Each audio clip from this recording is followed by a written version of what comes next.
Hello good morning student. फिर से इस यूट्यूब चैनल पर आप लोग का स्वागत है। जैसे कि ये जो सेशन चलने वाला है, ये सेशन पार्ट 5 स्टार्ट हुआ है। जैसे कि आज हम लोग त्रिभुज का प्रश्नवाली 6.2 देखेंगे और इससे पहले हम लोग 6.1 देख चुके थे। और जैसे कि आपको पता होगा कि इससे पहले हम लोग थेल्स का थ्योरम और थेल्स का अपोजिट थ्योरम हमने दोनों देखा भी था और प्रूव भी किया था। तो आज उससे रिलेटेड जो भी प्रश्न होंगे आज हम लोग हल करेंगे और हम बताते हैं। आप लोग थोड़ा सा अपना ध्यान इस तरफ देखिएगा। जैसे कि ये जो प्रश्न है लिखा है कि आकृति 6.17 मतलब 6.17 में ये दो आकृति था, ये फर्स्ट और ये क्या था, सेकेंड था। ठीक है, तो हमने फर्स्ट को बता दिया था कि फर्स्ट का आंसर कितना आएगा। सेकेंड भी बता देता हूँ फिर से, ताकि जो बच्चे इसको नहीं देखे होंगे ध्यान रख लें। तो बच्चे पहले ये पता होना चाहिए कि आपके पास जो त्रिभुज है, ये जो त्रिभुज क्या है, एबीसी है। और इस एबीसी में क्या दिया है, डी समानांतर क्या दिया है, बीसी दिया है। डी समानांतर क्या दिया है, बीसी। तो बच्चा पहले ये होना चाहिए कि किसी भी त्रिभुज में यदि कोई रेखा तीसरी भुजा की समानांतर होती है तो वो अन्य दो भुजाओं को भिन्न भिन्न बिंदुओं पर प्रतिच्छेद करती है, और प्रतिच्छेद करने वाली जो भुजा होती है वो एक ही अनुपात में क्या करती है, विभाजित करती है। जैसे कि हमने पिछले क्लास में क्या किया था, बताया था। तो बच्चों पहले हम ये देखते हैं कि हमारा ये जो प्रश्न में दिया हुआ है और अभी हम जो सोल्व करने वाले हैं, तो हमें पता है। तो यहाँ पर हम लिख सकते हैं क्या, थेल्स प्रमेय। क्या लिख सकते हैं, थेल्स प्रमेय। थेल्स की प्रमेय से हम लोग देखेंगे इस प्रश्न में। अभी जो प्रश्न ये जो क्वेश्चन दिया हुआ है, तो अभी हम क्या लिखेंगे, एडी। क्या लिखेंगे, एडी। एडी मतलब एडी बटे में क्या, डीबी। तो एडी बटे में क्या लिखेंगे हम लोग, डीबी लिखेंगे। और इसी प्रकार बच्चा एई क्या लिखेंगे, एई। एई बटे में क्या लिखेंगे, ईसी लिखेंगे। क्या लिखेंगे, ईसी। तो पहले समझने वाली बात है कि इस प्रश्न में हमें जो निकालने के लिए कह रहा है वो क्या है, एडी है। तो हम एडी यहाँ पर रख लेते हैं और सॉरी क्या देते हैं, एडी रख लेते हैं। ठीक है, जैसा ध्यान से समझिएगा। इस प्रश्न में एडी निकालना है, लेकिन अभी जो प्रश्न में दिया है वो क्या दिया है, 7.2 सेंटीमीटर। और एई जो दिया है 1.8 और इसी जो दिया है 5.4। तो हम क्या करते हैं, डेसिमल से डेसिमल को क्या करते हैं, एलिमिनेट करते हैं और इसे काटते हैं 1/3 से, और इसे काटते हैं क्या, 2.4। तो एडी बटे में क्या है, एडी बटे में जो क्या है 2.4 और यहाँ पर 1 हुआ, और एडी बराबर क्या हुआ, 2.4 सेंटीमीटर। तो पहले आपको ये ध्यान देना चाहिए कि हमसे जो प्रश्न पूछा जा रहा है वो प्रश्न में क्या पूछा जा रहा है, किस प्रमेय से आधारित प्रश्न पूछे जा रहे हैं। तो ये सारे चीज हमको बारीकी से देखना पड़ता है और हमें थोड़ा सा ध्यान से देखना पड़ता है। तो मुझे उम्मीद है कि ये जो प्रश्न है आप उसे सही ढंग से समझ गए होंगे। तो मैं चलता हूँ नेक्स्ट प्रश्न की ओर, क्वेश्चन नंबर 2 की ओर चलता हूँ। ठीक है, आइए क्वेश्चन नंबर 2 की ओर चलता हूँ। क्वेश्चन नंबर 2 में आप देख सकते हैं जो लिखा है। मैं एक प्रश्न बताऊंगा, थोड़ा सा आप ध्यान से देखने का प्रयास कीजिएगा। ठीक है, तो ये कह रहे हैं क्वेश्चन नंबर 2 में, क्वेश्चन नंबर 2 भी अच्छा प्रश्न है। लिखा है कि किसी त्रिभुज PQR में, किसी त्रिभुज PQR में PQR की भुजाएं PQ और क्या है PR पर क्रमशः बिंदु E और F स्थित है। तो निम्नलिखित में से प्रत्येक स्थिति में बताइए कि क्या ये दोनों आपस में पैरेलल हैं, क्या ये दोनों आपस में समानांतर हैं। तो देखो मैं फिर से बता देता हूँ, जब आप लोग थेल्स का विलोम पढ़े थे हमने बताया था कि यदि कोई रेखा किसी भी त्रिभुज के दो भुजाओं को भिन्न भिन्न बिंदुओं पर प्रतिच्छेद करती है तो वह या वे एक ही अनुपात में क्या करती है, विभाजित करती है। वे एक ही अनुपात में क्या करती है, बांटती है। बस थोड़ा सा उसी का ध्यान देना है। जैसे अभी हमारे पास जो प्रश्न दिए थे, ये प्रश्न थोड़ा सा हम लोग देखते हैं। ठीक है, ध्यान देते हैं।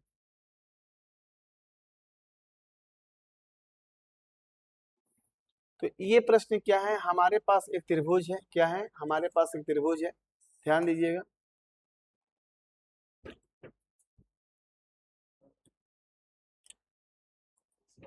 हमारे पास एक त्रिभुज है,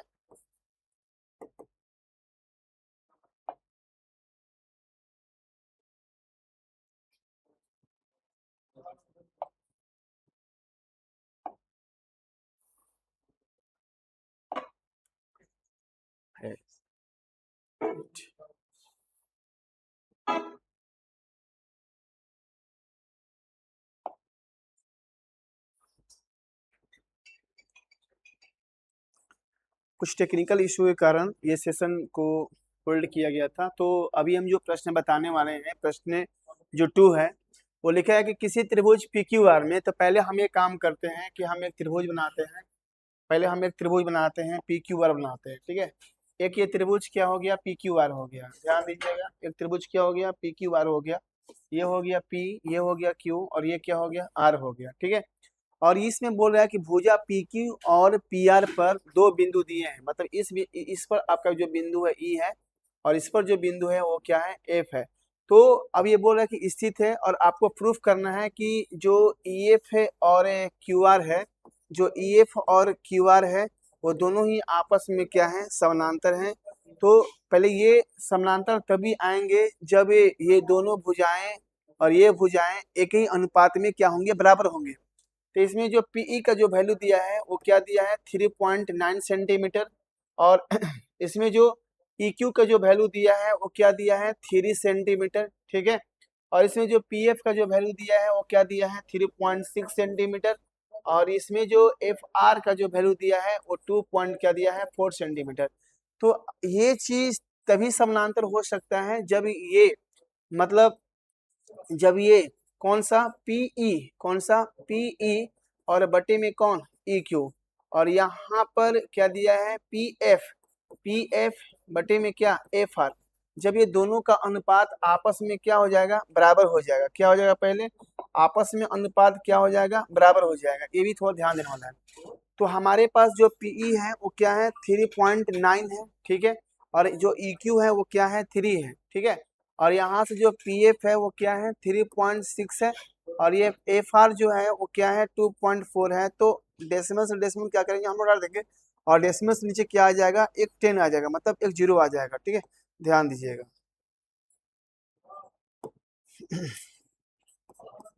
ठीक है। तो अब हम क्या करते हैं, काटते हैं। 12 3 के 36, 12 दूना के 24, 13 के 39, 3 से कटेगा, 3 से और ये 10। तो ये हम जहाँ तक देख रहे हैं कि ये जो दोनों का जो अनुपात है, ये दोनों अनुपात आपस में क्या है, बराबर नहीं है। तो जब भी ये दोनों अनुपात अगर आपस में बराबर नहीं होगा, अगर ये दोनों आपस में बराबर नहीं होगा, तो इसमें हम लोग क्या देखेंगे कि ये जो EF है वो QR का क्या है, समानांतर नहीं है, ठीक है। अगर ये दोनों आपस में बराबर हो जाता तो हम क्या कहते हैं कि QR समानांतर है। तो हम आशा करते हैं कि ये जो प्रश्न है, ये प्रश्न आप लोग समझ गए होंगे। थोड़ा सा बस इसमें ये देखना है कि अगर ये दोनों का रेशियो, दोनों का अनुपात अगर वह समानांतर है तो ठीक है, अगर वो दोनों का समानांतर नहीं है तो वो ठीक नहीं है, ठीक है। तो ये प्रश्न जो है आप लोग समझ गए होंगे। अब हम चलते हैं, ये हमें जो प्रूफ करना है आकृति 6.18 में, ये हमें प्रूफ करना है कि इतना हमें लाना है, ठीक है। ये थोड़ा सा क्वेश्चन में, प्रश्न में टाइम लगता है। तो हमें ऐसा है कि आप चाहें तो इसका स्क्रीनशॉट ले सकते हैं और ये इसका देख सकते हैं, ठीक है। तो हम चलते हैं, थोड़ा नेक्स्ट की ओर चलते हैं, ठीक। तो अभी हमें जो प्रूफ करना है उसको थोड़ा सा हम लोग क्या करते हैं, देखते हैं, ठीक है। ध्यान दीजिएगा।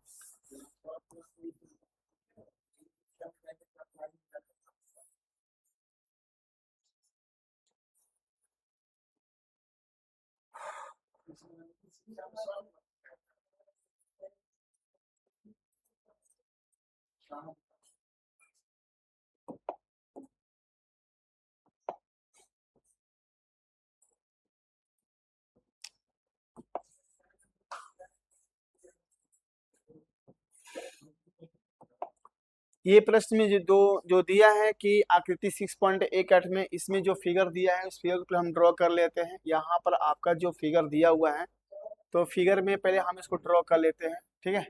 ध्यान दीजिएगा। ये जो फिगर में आपको दिया है, ये फिगर में दिया है, ये क्या इसका नाम है, नहीं, ये जो दिया है, सॉरी, इसका ये फिगर नहीं है, फिगर इसका ये है, ठीक है। हम लोग चलते हैं 6.18 में, ठीक है।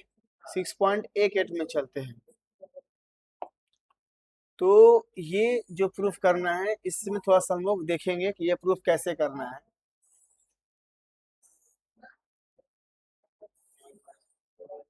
तो हमारा एक त्रिभुज है, इस त्रिभुज का नाम क्या है, ए, और ये क्या है, बी, और ये क्या है, सी, और ये क्या है डी, ठीक है।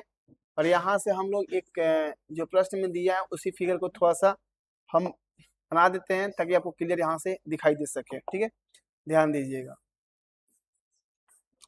तो यहाँ से क्या है, पहले यहाँ से हो गया एम, यहाँ से हो गया एम, और यहाँ हो गया क्या एल, और यहाँ क्या हो गया एन।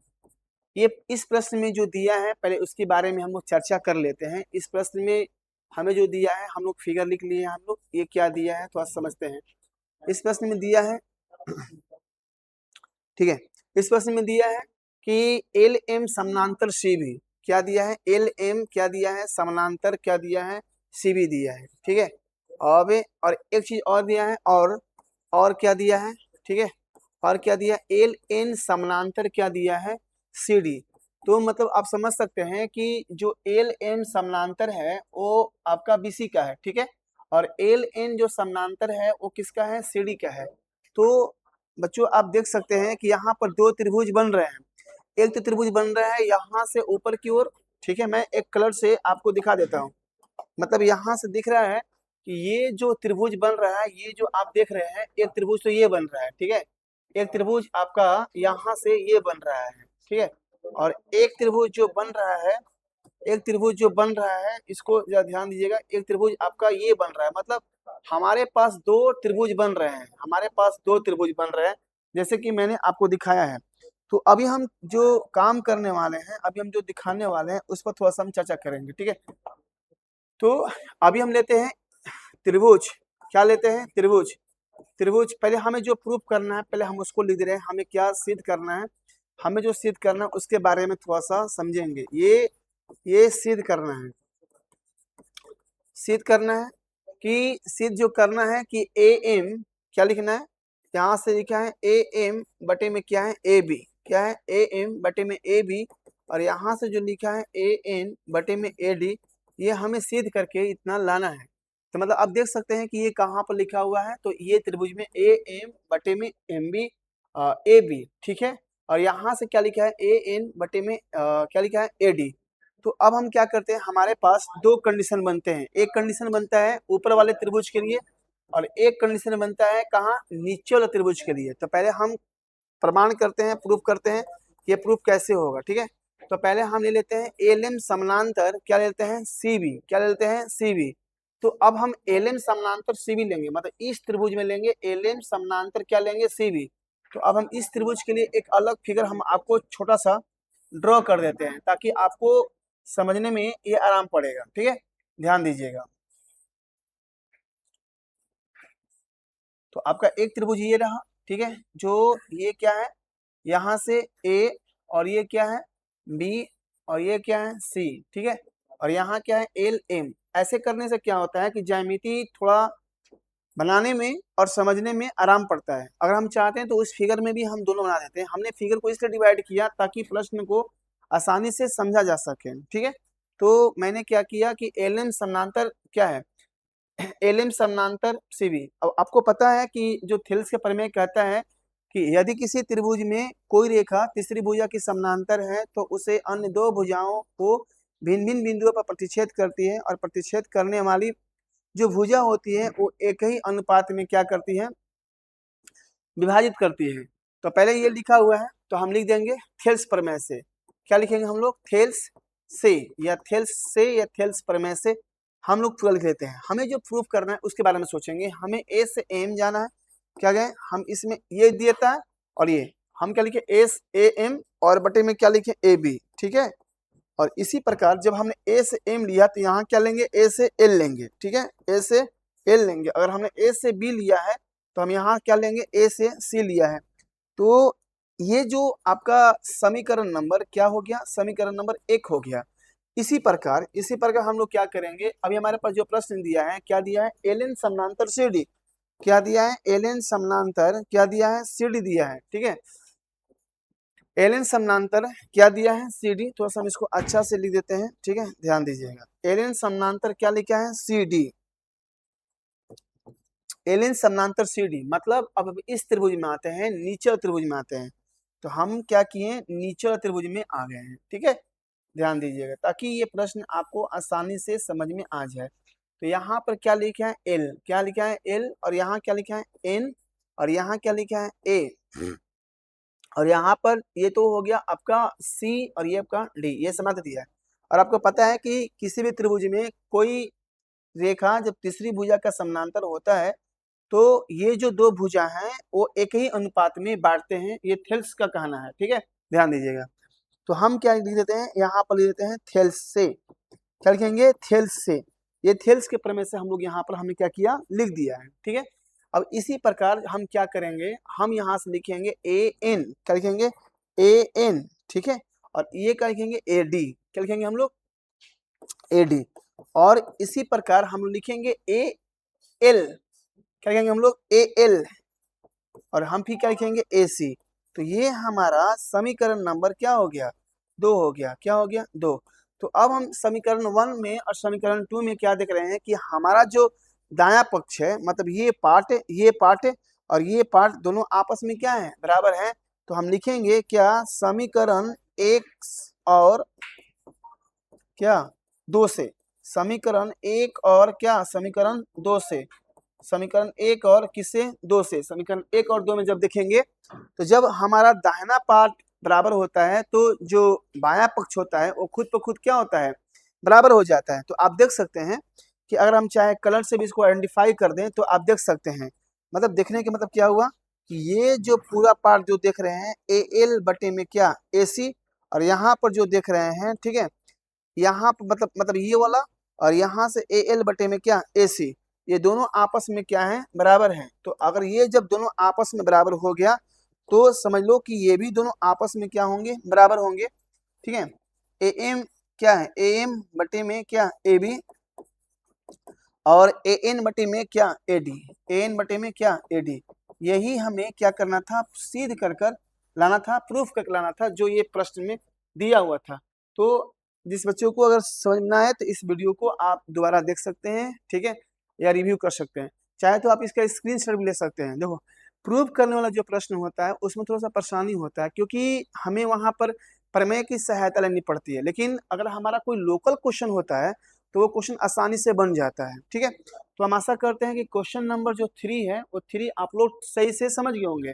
अब हम चलते हैं क्वेश्चन नंबर 4 में। क्वेश्चन नंबर 4 और 3 ये परीक्षा का सबसे इंपोर्टेंट प्रश्न माना जाता है। तो क्वेश्चन नंबर 3 हम समझ गए और क्वेश्चन नंबर हम लोग 4 की ओर समझते हैं, ठीक है। तो हम लोग चलते हैं नेक्स्ट क्वेश्चन की ओर चलते हैं, ठीक है, ध्यान दीजिएगा। आप लोग चाहे तो इसका स्क्रीनशॉट ले सकते हैं। ये क्वेश्चन नंबर क्या है 3 है, ठीक है। आइए क्वेश्चन नंबर हम 4 की ओर चलते हैं।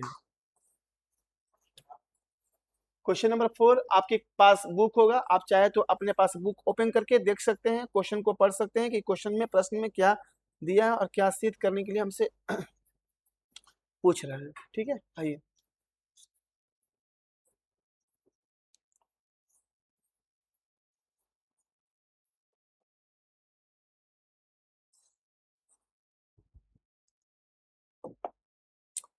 क्वेश्चन नंबर जो 4 बोल रहा है कि 6.19 में मतलब एक मतलब जो 6.19 है जो फिगर नंबर दिया है वो डी समानांतर एसी है और ए समानांतर ए। तो ये आप चाहें तो प्रश्न को आप ट्राई करना, खुद से बनाना, और जब ना बने तो आप कमेंट बॉक्स में लिखना। अब मैं क्वेश्चन नंबर 5 में चलता हूं। जो आकृति ये दिया हुआ है आकृति हम पहले आपके सामने हम बना देते हैं, ठीक है, हम आकृति आपके सामने हम बना देते हैं। ये आकृति में क्या लिखा है जैसा समझिएगा, ठीक है। क्वेश्चन नंबर कौन सा, क्वेश्चन नंबर 4 क्वेश्चन नंबर 5, ठीक है, ध्यान दीजिएगा। क्वेश्चन नंबर कौन सा है 5 है। ये क्वेश्चन नंबर 5 का आकृति है। मैं आकृति यहाँ पर एक अच्छा सा बना देता हूँ ताकि आपको समझने में क्या हो आसानी हो, ठीक है, ध्यान दीजिएगा। ये आपके पास एक त्रिभुज है, ठीक है, ये त्रिभुज आप देख रहे होंगे, ठीक है, एक त्रिभुज है। इस त्रिभुज में जो दिया है हम फिगर बना देते हैं, फिगर दिया है, ठीक है, यहाँ पर हम फिगर जो भी फिगर दिया है, ठीक है,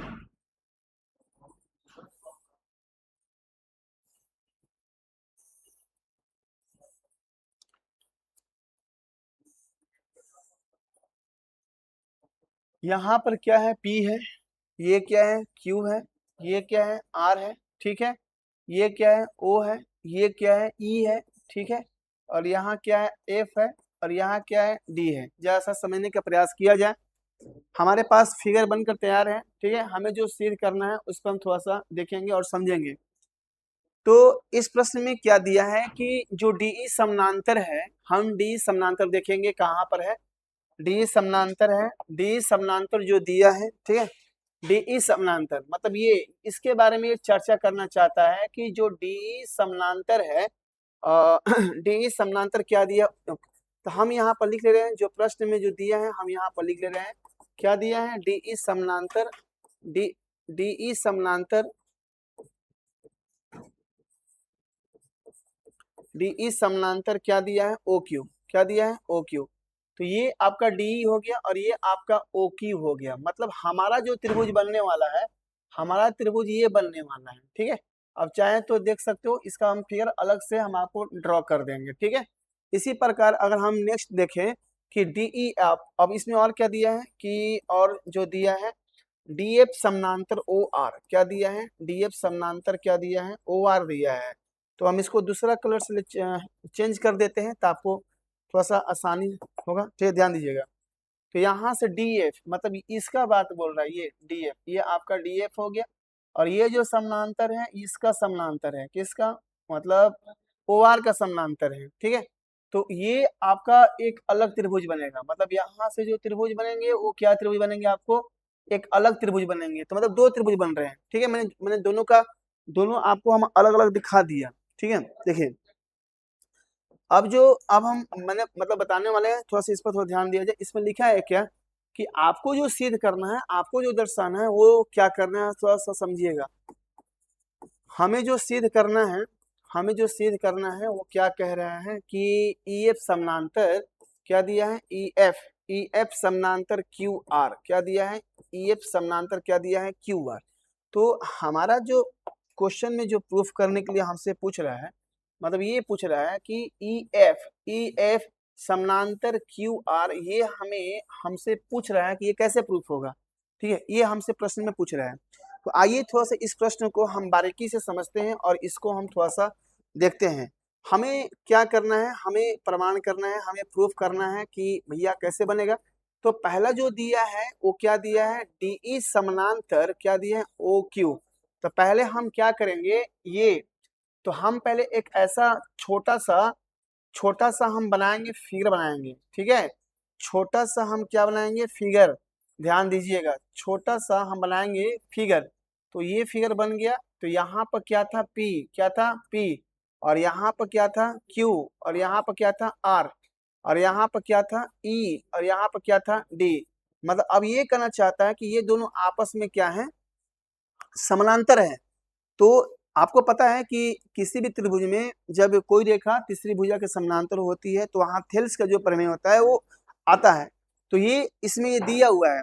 तो हम यहाँ पर चाहें तो लिख सकते हैं क्या, थेल्स प्रमेय से। क्या लिख सकते हैं, थेल्स प्रमेय से। ये थेल्स प्रमेय से हम लोग लिख सकते हैं। तो थेल्स प्रमेय क्या बोलता है कि पी ई क्या होता है, पी ई, ठीक है। और बटे में क्या, ई क्यू, ठीक है। और इसी प्रकार हम क्या लिखेंगे, पी डी बटे में क्या, डी आर, पी डी बटे में डी आर। ये हमारा यहाँ से समीकरण नंबर क्या बन गया, फर्स्ट। तो इसी प्रकार बच्चा हम क्या करेंगे, जो हमारा प्रश्न में दिया है डी एफ समानांतर क्या, डी एफ समानांतर ओ आर। तो अब हम इसको खोजेंगे कि इसमें हमारा जो दिया है ये फिगर कहाँ से दिया है। तो हम क्या करेंगे, इसका फिगर हम लोग यहाँ पर बनाएंगे, ठीक है। यहाँ पर हम लोग क्या करेंगे, बनाएंगे। हमने यहाँ पर क्या किया, बना दिया, ठीक है। तो हम क्या किए, यहाँ से लिख दिए पी लिख दिए, यहाँ से क्या लिख दिए, ओ लिख दिए, क्या लिख दिए, ओ लिख दिए। जरा समझिएगा, ठीक है। यहाँ पर क्या है, पी ओ, सॉरी यहाँ पर जो था, हम्म ठीक है, थोड़ा सा मिस्टेक। और यहाँ पर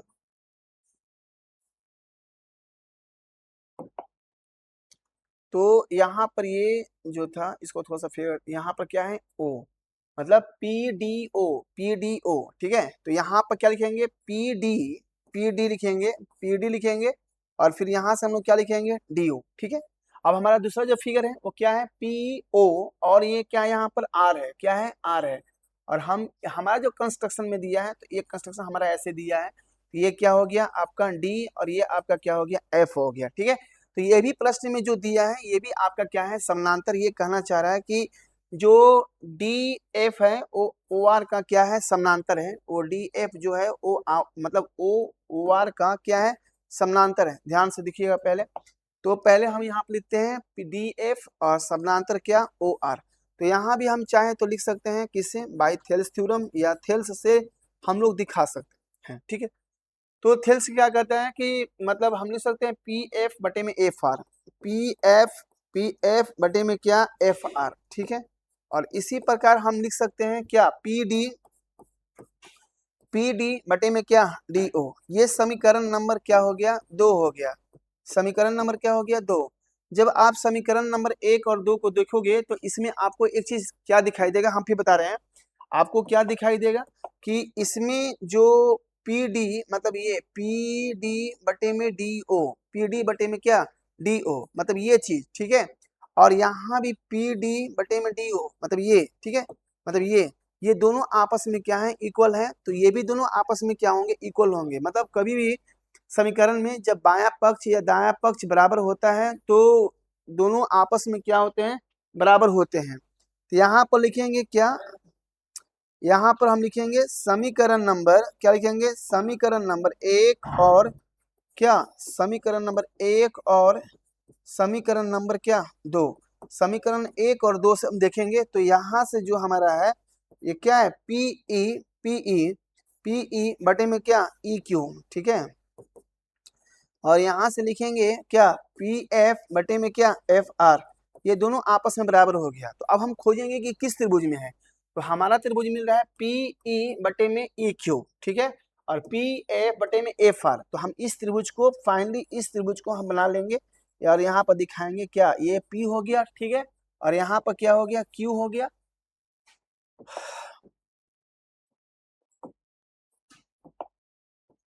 P हो गया, यहाँ पर क्या हो गया, Q हो गया, और यहाँ पर क्या हो गया, R हो गया, ठीक है।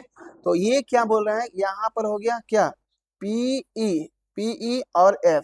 तो फिर ये कहता है, थेल्स का विलोम कहता है कि यदि किसी त्रिभुज में कोई रेखा किसी भी दो भुजाओं को एक ही अनुपात में विभाजित करता है, तो जो विभाजित करने वाली जो रेखा होती है वो तीसरी भुजा के क्या होती है, समानांतर होती है। लेकिन हम रीजन लिखेंगे क्या, हम यहाँ पर रीजन लिखेंगे थेल्स का विलोम से। हम लिखेंगे क्या, थेल्स के विलोम से, थेल्स के क्या, विलोम से, ठीक है। देखिएगा थेल्स का विलोम यानी, तो हम लिखेंगे अतः, हम यहाँ पर लिख देंगे अतः, यहाँ पर अतः लिखेंगे क्या, कि ई एफ समानांतर, ध्यान दीजिएगा, ई एफ समानांतर क्यू आर, ई एफ समानांतर क्यू आर। और यही हमें क्या करना था, प्रूफ करके लाना था।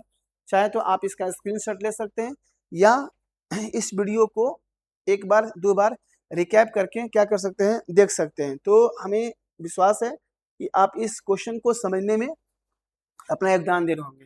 देखो बच्चों, मैं फिर से बता रहा हूँ कि जो भी प्रश्न सिद्ध करने वाले हैं, मतलब पूरा त्रिभुज की बात किया जाए, तो इसमें थोड़ा सा आपको समय देना पड़ेगा, थोड़ा सा मतलब समय आपको करना पड़ेगा, ताकि ये चीज़ आपको एक आइडिया मिल सके कि इस प्रश्न को कैसे सोल्व किया जाता है, मतलब कैसे बनाया जाता है। तो यहाँ पर थोड़ा सा आपको समय देना पड़ेगा। तो हम एक चीज़ और बताते हैं कि अभी जो हमने प्रश्न बनाया है, प्रश्न संख्या 5 बनाया है, इसी प्रकार प्रश्न संख्या जो आपका 6 है, तो प्रश्न संख्या 5 और प्रश्न संख्या 5 हमने बता दिया, मतलब क्वेश्चन नंबर जो क्वेश्चन नंबर 5 था हमने यहाँ बता दिया। और इसी प्रकार क्वेश्चन नंबर क्या है, क्वेश्चन नंबर 6 भी आपका क्या रहेगा, होमवर्क रहेगा। तो आगे अब हम चलते हैं, कुछ प्रश्न की ओर चलते हैं, ठीक है, ध्यान दीजिएगा। तो अभी हम जो बताने वाले हैं थोड़ा सा इस पर आप ध्यान दीजिएगा, ठीक है। ये प्रश्न हुआ, क्वेश्चन नंबर 7 हुआ, लेकिन क्वेश्चन नंबर 7 से पहले हम लोग कुछ ऐसा देखेंगे, थोड़ा सा हम समझने का प्रयास करेंगे, ठीक है, थोड़ा सा हम समझने का प्रयास करेंगे।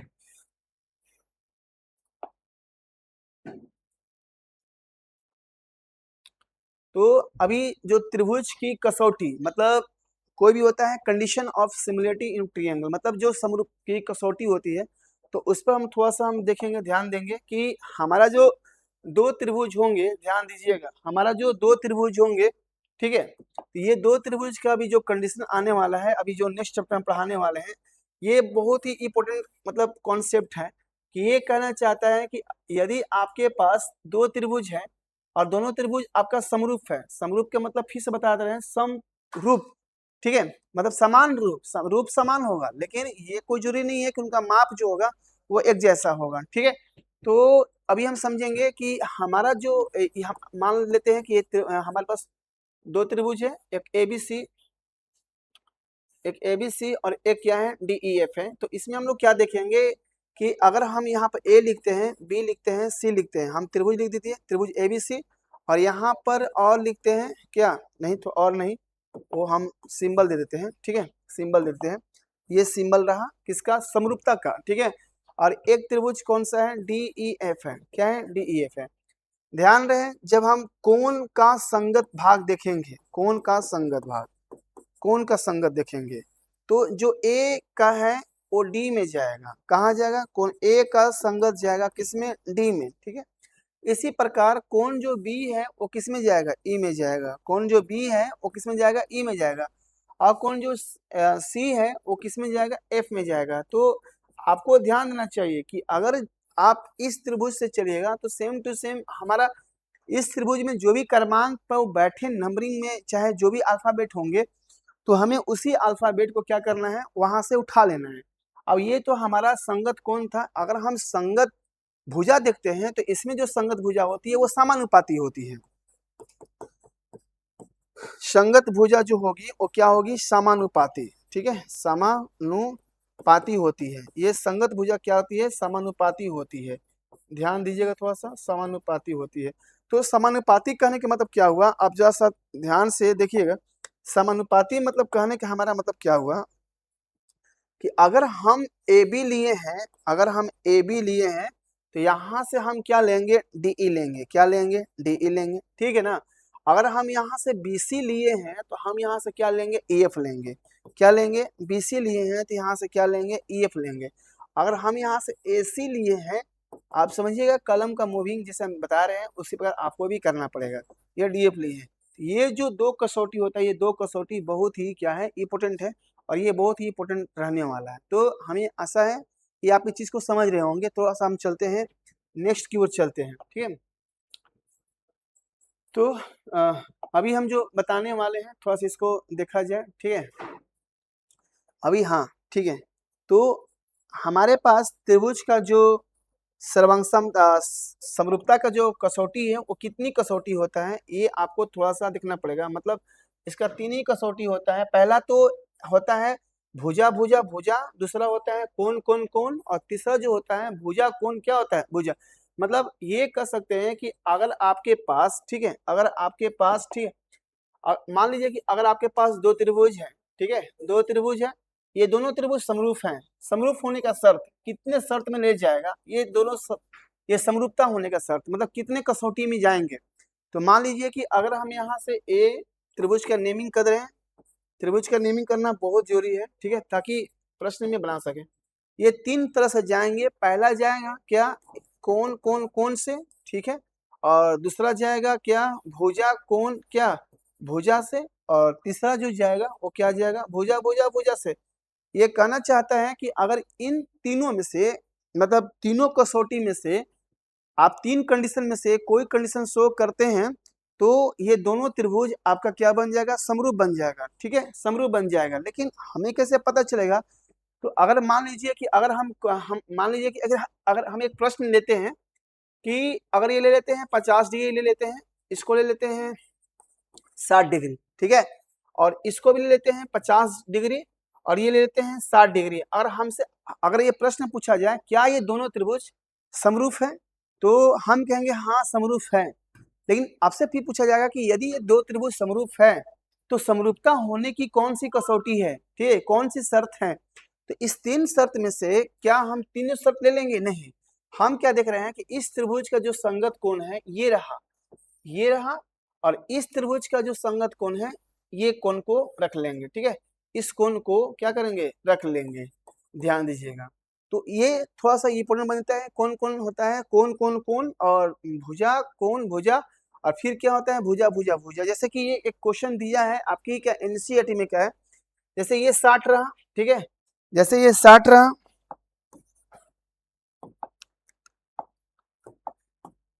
ये 60 रहा, तो ये भी 60 रहा, ये 40 रहा, तो ये भी 40 रहा। एक शर्त और होना चाहिए कि किसी भी त्रिभुज में दो त्रिभुज में अगर दो कोण संगत कोण बराबर है तो तीसरा जो कोण होता है वो खुद पर खुद क्या होता है, बराबर हो जाता है। उससे बराबर करने की कोई हमें जरूरत नहीं पड़ती है, क्योंकि आपको पता है कि अगर ये 60 है, 40 है, तो फिर 60 40 100, तो फिर ये कितना होगा 80, तो फिर ये भी कितना होगा 80। तो ये मैंने क्या बोला कि तीसरा कोण जो है वो खुद ब खुद क्या हो जाएंगे, वो बराबर हो जाएंगे। तो हम लोग दो ही लेके चलते हैं, क्या, कोण कोण कोण, और जो तीसरा होता है ये कोण कोण कोण लेते हैं, और तीसरा जो होता है ये लिखने की कोई जरूरत नहीं है, ये कोई जरूरी नहीं है, बस यही आपका जरूरी है, ठीक है।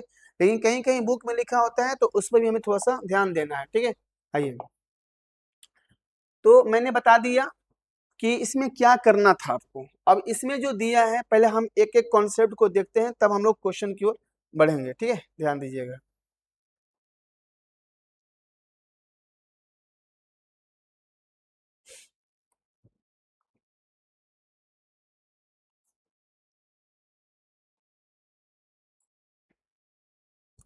ठीक है, इसमें जो प्रमेय लिखा है, इसमें जो प्रमेय लिखा है कि यदि दो त्रिभुज में संगत कोण बराबर है और उनकी संगत भुजाएं एक ही अनुपात में है, तो इसीलिए वो त्रिभुज क्या है, समरूप है, ठीक है। थोड़ा सा हम इसको ले चलते हैं।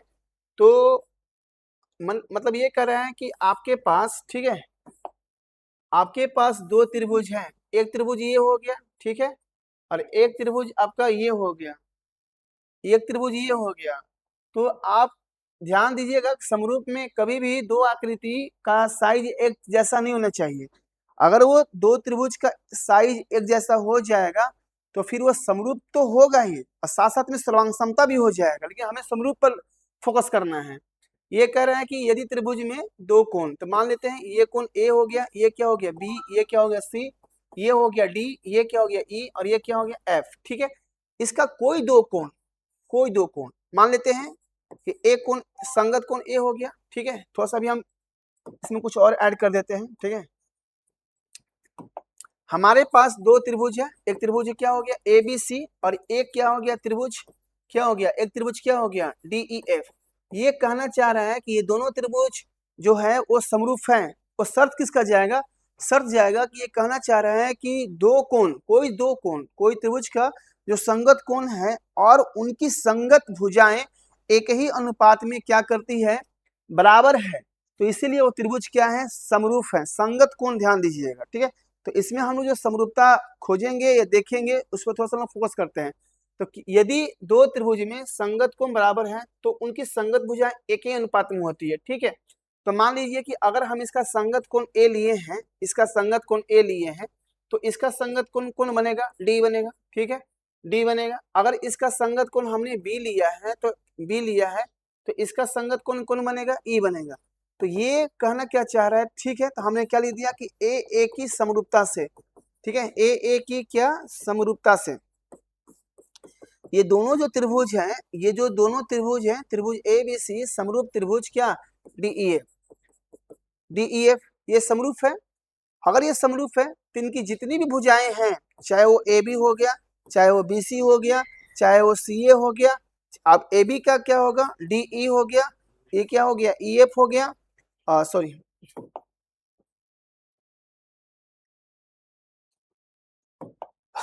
ईएफ हो गया, और इसी प्रकार क्या हो गया पहले आपका एफडी हो गया। मतलब ये जो भुजा बच गए हैं, ये जो भुजा बच गए हैं ये खुद ब खुद क्या हो जाएंगे, ये समानुपात हो जाएंगे, मतलब वो बराबर हो जाएंगे। तो हम आशा करते हैं कि ये जो सेशन रहा, ये सेशन आप लोगों को समझ में आ गया होगा, और आने वाला अपकमिंग जो सेशन होंगे वो बहुत ही इंपॉर्टेंट सेशन होने वाले हैं, जो कि इसमें जितने भी प्रमेय हैं, थ्योरम है, वो सारे थ्योरम और प्रमेय को एक एक थ्योरम को प्रूफ किया जाएगा, और उससे जो भी रिलेटेड प्रश्न होंगे, रिलेटेड क्वेश्चन होंगे, रिलेटेड क्वेश्चन होंगे वो सारे क्वेश्चन को बताए जाएंगे, तो इसमें कोई किसी को हटाने की जरूरत नहीं है। ये जो चैप्टर थोड़ा सा बढ़ा जा सकता है। तो आज का जो सेशन है, ये सेशन आप लोग को बहुत ही अच्छा लगा होगा। तो हम लोग मिलते हैं नेक्स्ट सेशन की ओर। आप लोग हंसते रहिए और मुस्कुराते रहिए। Thank you.